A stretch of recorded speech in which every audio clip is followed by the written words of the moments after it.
bonito, lo pasamos muy bien, muy bien. Y estuvimos muy contentas.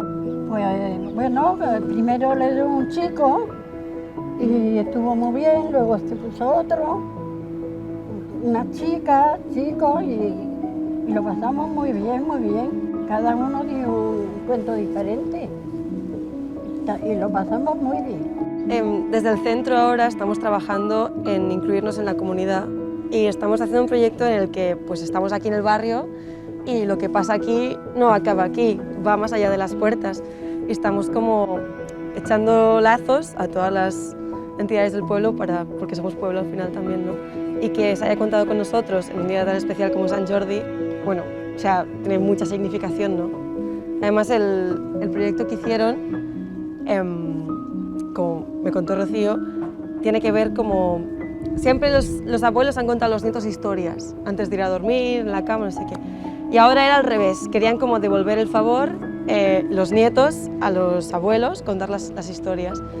Y que en el día como del libro pues tenía mucha significación. Bueno, en general a los residentes les gustan mucho las actividades en general y más cuando viene gente de fuera, la verdad lo agradecen muchísimo.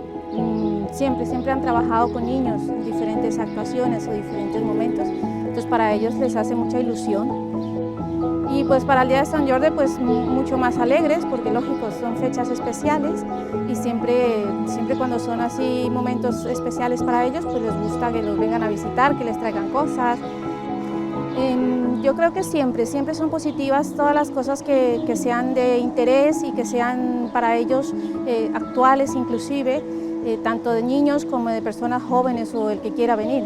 Quizás existe la visión de que las personas mayores, las residencias, son cosas que pasan en la sombra y que vengan niños aquí a casa, bueno, aparte de que da vida y da luz, abrimos las puertas y decimos que lo que pasa aquí no es secreto y que es para todas las edades y no es solo para gente mayor y sus familias.